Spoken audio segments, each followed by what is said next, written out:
Bonjour peuple de Dieu, c'est le pasteur Jérémie, aussi connu sous le nom de pasteur Loïc. Nous voulons écouter la parole de Dieu pour la semaine, mais avant tout nous voulons commencer par une parole de prière. Alors en signe de révérence à notre Père Céleste, à notre Dieu, baissons nos têtes et prions ensemble.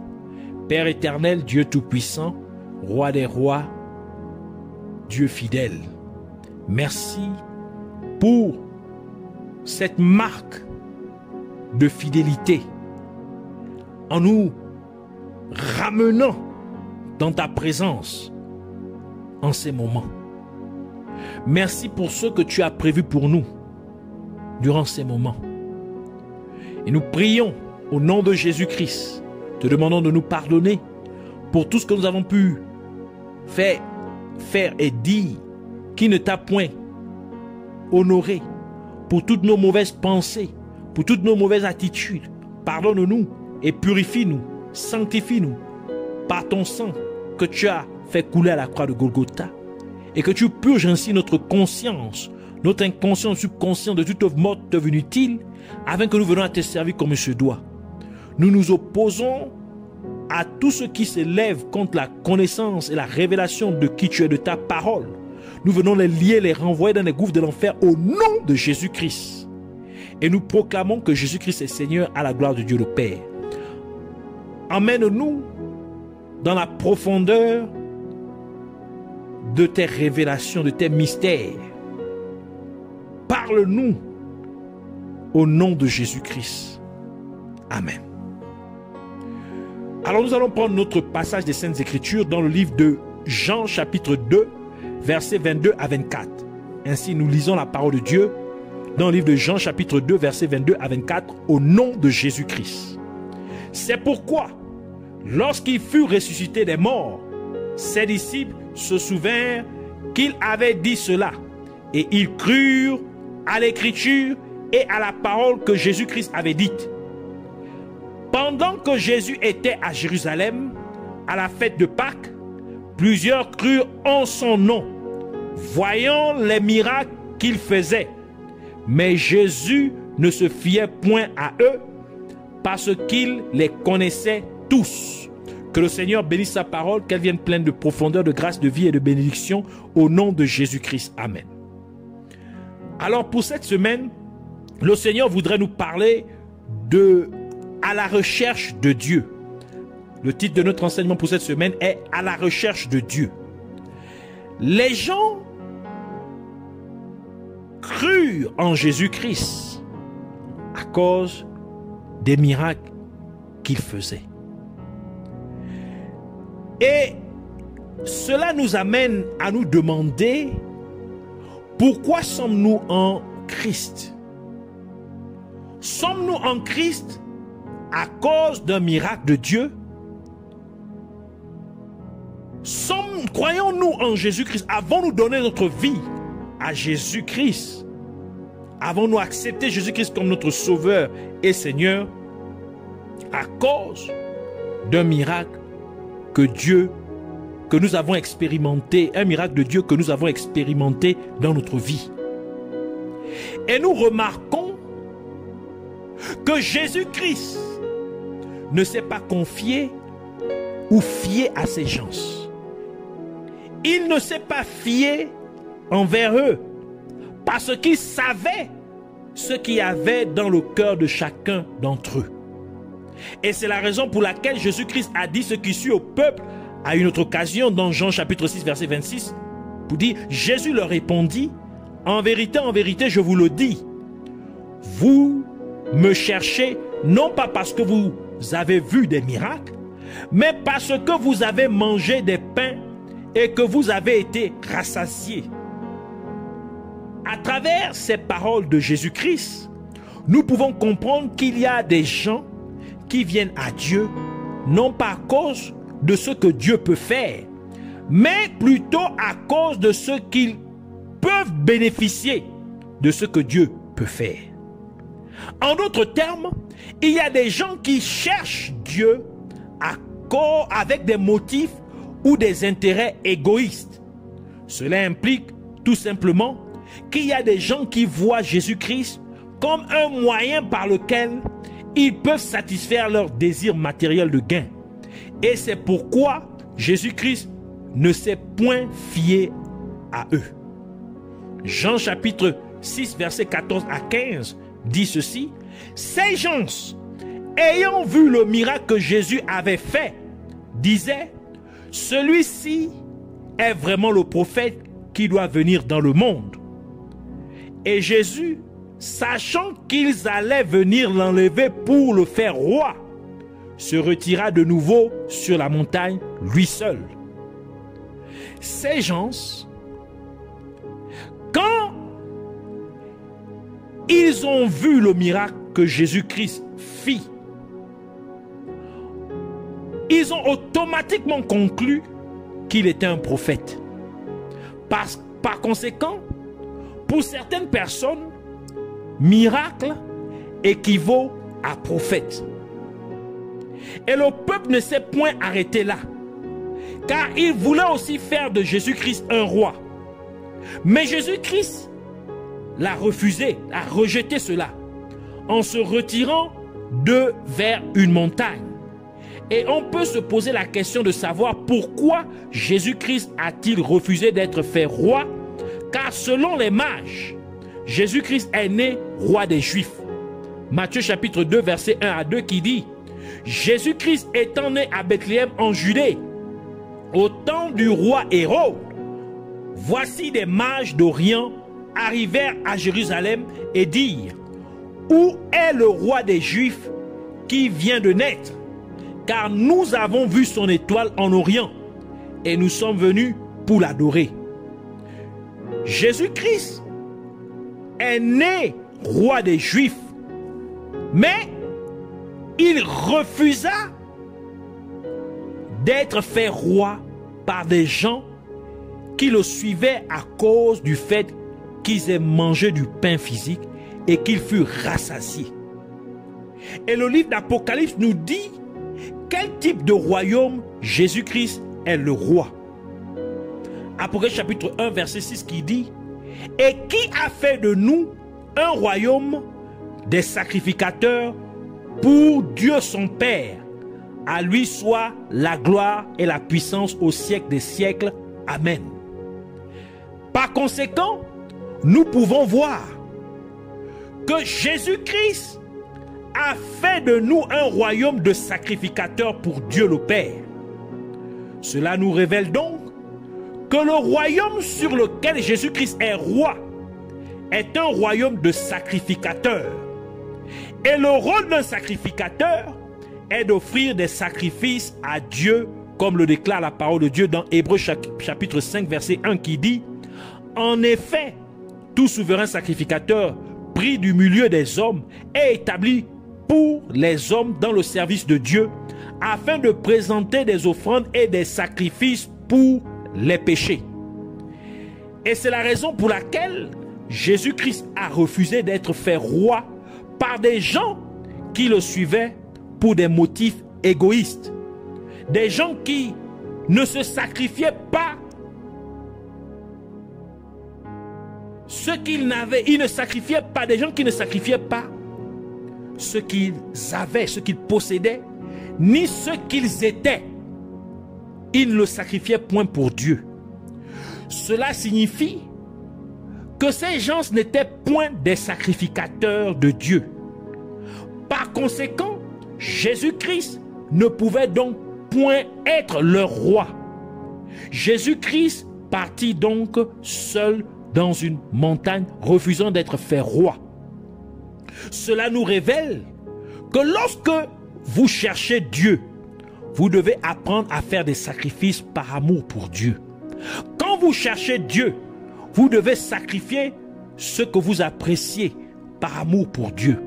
Ce que vous valorisez, vous devez le sacrifier par amour pour Dieu. Lorsque vous cherchez Dieu, vous devez apprendre à sacrifier votre temps pour l'avancement des affaires de Dieu.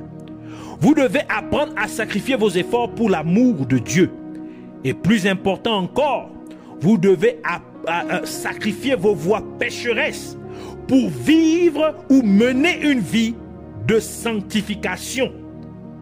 Comme le dit le livre de Romains, Romains chapitre 12, verset 1 qui dit « Je vous exhorte donc, frères, par les compassions de Dieu, à offrir vos corps comme un sacrifice vivant, saint, agréable à Dieu, ce qui sera de votre part un culte raisonnable. » En d'autres termes, nous devons mener une vie de sainteté. C'est ça notre service à Dieu, notre sacrifice à Dieu, le culte raisonnable que nous offrons à Dieu. Le prophète Osée nous parle aussi de chercher Dieu. Osée chapitre 6 verset 3 qui dit « Connaissons, cherchons à connaître l'Éternel. Sa venue est aussi certaine que celle de l'aurore, donc de celle de la levée du jour. Il viendra pour nous comme la pluie du printemps qui arrose la terre. » Le prophète Osée nous révèle qu'avant que Dieu ne vienne à nous, nous devons nous concentrer sur la connaissance de Dieu. En d'autres termes, nous devons accroître notre connaissance et notre compréhension de la parole de Dieu. Et le prophète Osée continue en disant que la venue du Seigneur est comme l'aurore, c'est-à-dire l'apparition du jour, donc le lever du jour. Et nous savons que lorsque le jour se lève, les ténèbres disparaissent. En d'autres termes, lorsque vous recherchez Dieu, vous devez vous débarrasser des œuvres des ténèbres dans votre vie. Ainsi, débarrassez-vous du péché dans votre vie si vous souhaitez voir Dieu dans votre vie. D'où la parole de Dieu dit dans Hébreux chapitre 12 verset 14 « Recherchez la paix avec tous et la sanctification, donc la sainteté, sans laquelle personne ne verra le Seigneur. » Et la seule façon dont vous pourrez vous débarrasser des œuvres des ténèbres dans votre vie, c'est en augmentant votre connaissance de la parole de Dieu. Car la parole de Dieu est la lumière. Comme le dit le livre de Psaume, Psaume 119, verset 105, qui dit « Ta parole est une lampe à mes pieds et une lumière sur mon sentier. » Et le livre de Jean ajoute pour dire, dans Jean chapitre 1, verset 1 à 5, qui dit « Au commencement était la parole, et la parole était avec Dieu, et la parole était Dieu, et la parole, et elle était au commencement avec Dieu. Toutes choses ont été faites par elle, et rien de ce qui a été fait n'a été fait sans elle. Elle était la vie, et la vie était la lumière des hommes. » Donc la parole de Dieu qui était la vie était la lumière des hommes. Verset 5. « La lumière luit dans les ténèbres, et les ténèbres ne l'ont point reçue. » En d'autres termes, lorsque la lumière éclaire, les ténèbres disparaissent. Par là, nous entendons que parce que la parole de Dieu est la lumière, et parce que la lumière chasse les ténèbres, par conséquent, à mesure que vous augmentez votre connaissance de la parole de Dieu, cela vous amènerait à chasser les œuvres pécheresses des ténèbres loin de votre vie. Car en ayant la parole de Dieu quotidiennement dans votre esprit, cela vous amènerait à refuser d'agir d'une manière pécheresse. Vous finirez ainsi par vivre une vie pieuse. Et c'est exactement ce que Dieu a dit à Josué dans Josué chapitre 1 verset 8 qui dit « Que ce livre de la loi ne s'éloigne point de ta bouche, mais dites-le jour et nuit pour agir fidèlement selon tout ce qui est écrit. » Donc pour obéir à ce qui est écrit. C'est alors que tu auras du succès dans tes entreprises. C'est alors que tu réussiras. Ainsi, nous devons augmenter notre connaissance de la parole de Dieu chaque jour. Jour et nuit, nous avons besoin d'en savoir plus sur Dieu. Et c'est pourquoi le prophète Osée a parlé de la révélation de Dieu qui sera pour nous comme la pluie, parce que la pluie vient arroser la semence. Et nous savons par la parabole du semeur que la semence est la parole de Dieu. Dans Luc chapitre 8 verset 11 qui dit « Voici ce que signifie cette parabole. La semence c'est la parole de Dieu. Cela nous révèle donc que nous devons avoir la semence de la parole de Dieu en nous, afin que Dieu puisse venir à nous, car la venue du Seigneur est comparée à la pluie. Et la pluie vient arroser la semence, qui est la parole de Dieu dans ce cas. Et c'est pourquoi l'apôtre Paul a dit dans 1 Corinthiens chapitre 3 verset 6, « J'ai planté, Apollos a arrosé, mais Dieu a fait croître. » Cela implique que pour que vous grandissiez ou mûrissiez spirituellement, la semence de la parole de Dieu qui a été sémée en vous doit être arrosée.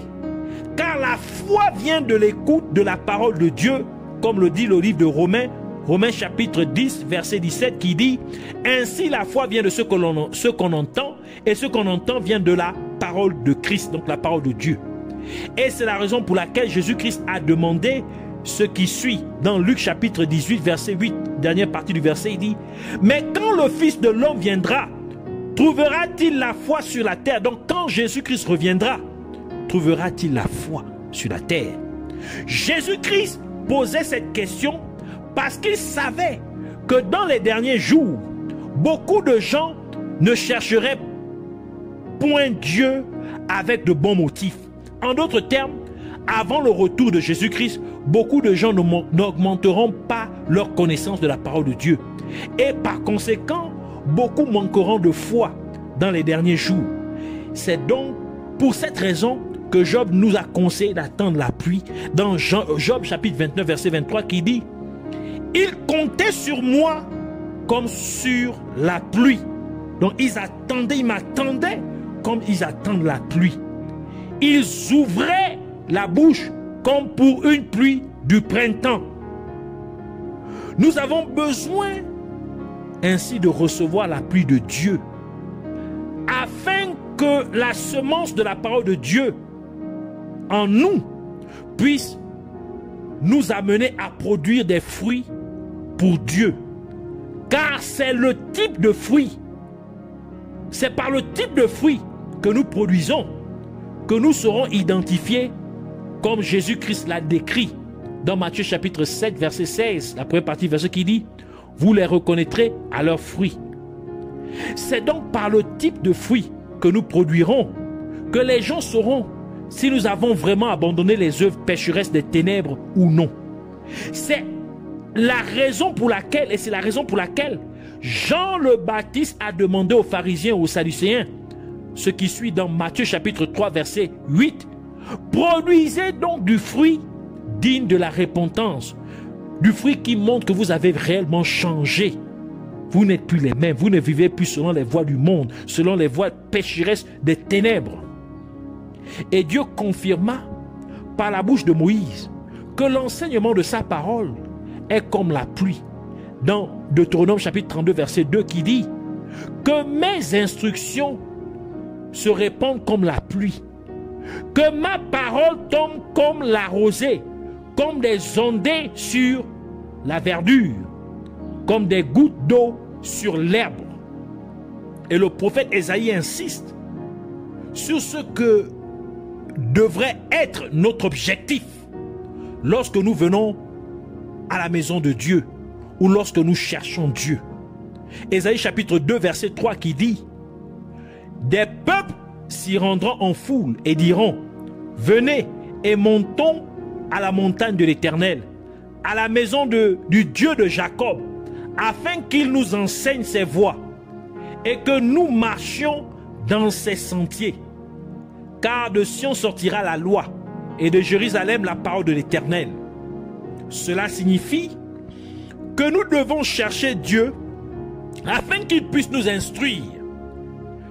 Nous allons à la maison de Dieu pour être instruits sur les voies de Dieu. Cela doit être notre objectif, notre motif.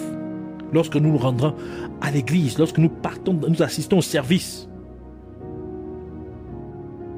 de nos églises respectives.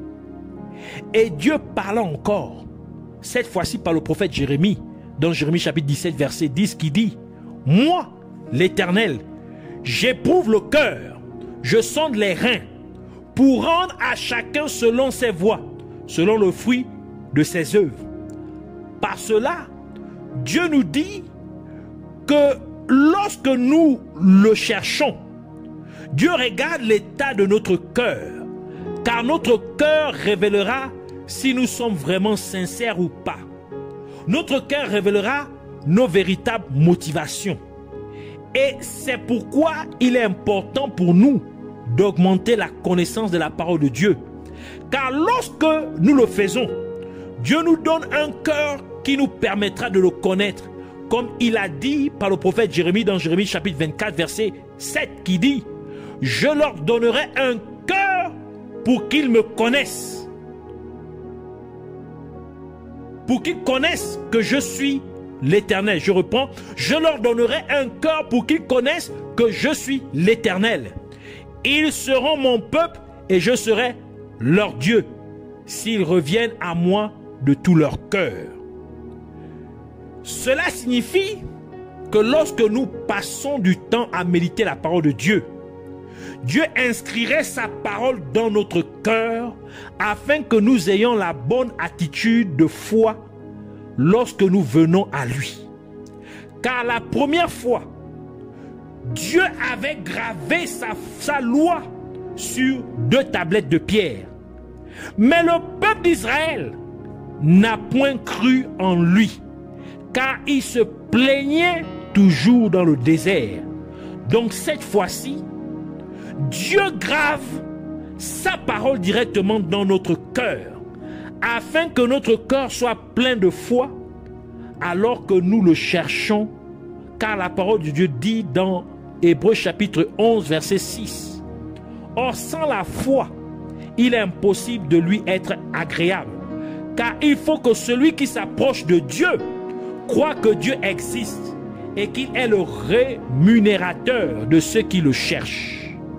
Ainsi, vous devez chercher Dieu avec votre cœur plein de foi. Quand vous cherchez Dieu, vos pensées doivent être remplies de la parole de Dieu, car le cœur est le siège des pensées.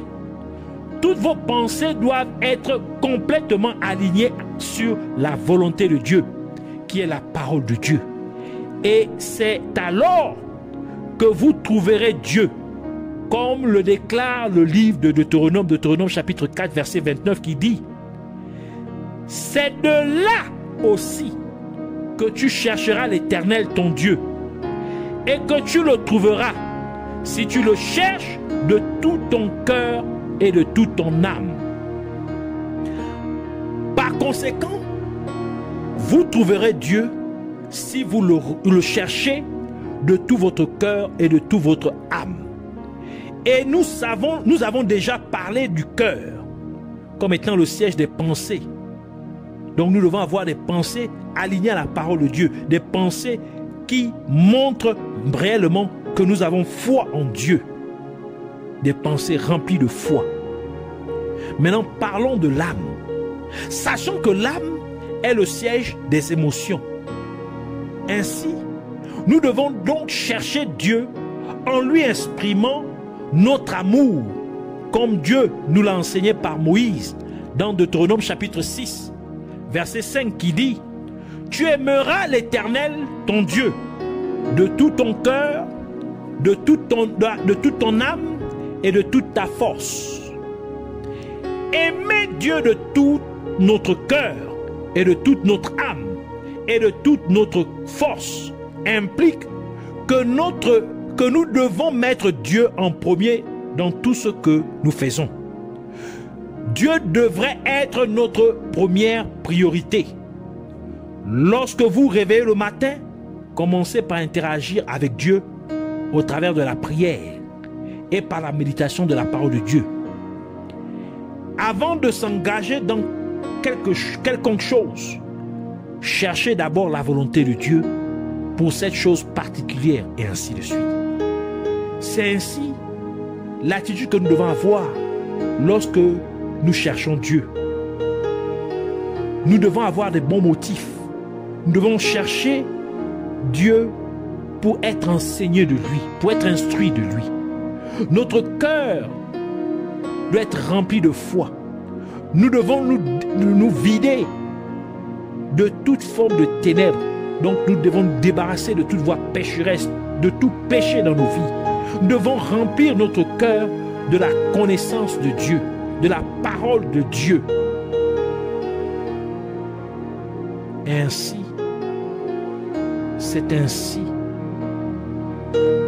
que nous serons à mesure. Dieu nous donnera un cœur approprié, un cœur rempli de foi. Ainsi nous chercherons Dieu de tout notre cœur et de toute notre âme et de toute notre force. Nous mettrons Dieu en premier dans tout ce que nous ferons. Nos pensées seront toujours remplies de foi. Ainsi Dieu se manifestera dans notre vie. Ainsi nous voulons prier pour dire merci à ma Père, Dieu Tout-Puissant, merveilleux Sauveur. Merci de me confier cette connaissance et cette compréhension de ta parole.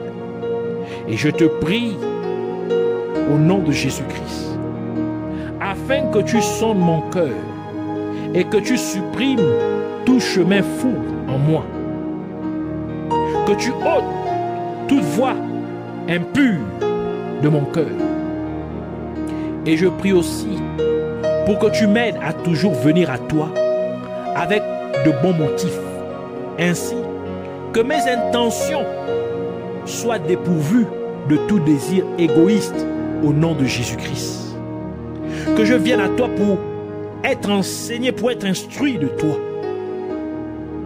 Et parce que tu es roi d'un royaume de sacrificateurs, aide-moi donc à toujours jouer mon rôle de sacrificateur en t'offrant continuellement des sacrifices.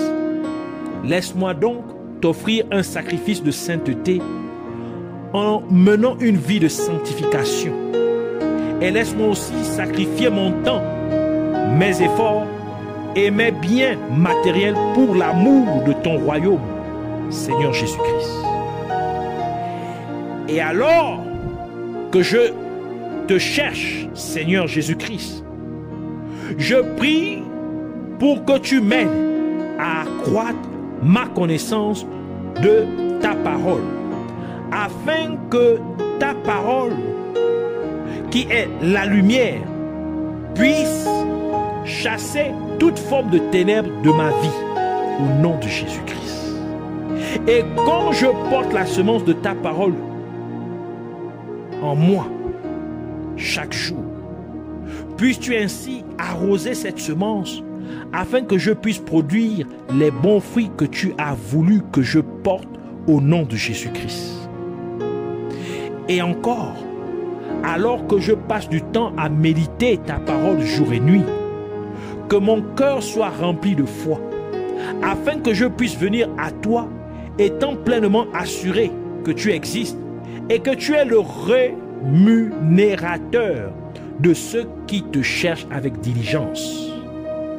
Je te demande donc, Seigneur Jésus-Christ, de purifier mon cœur de toute pensée impure, de purifier mon cœur de toute pensée douteuse, et puisses-tu faire en sorte que je t'aime de toute mon âme, en te mettant en premier dans tout ce que je fais. Je te remercie, Père glorieux, Dieu fidèle, merci de m'avoir exaucé en conséquence au nom de Jésus-Christ.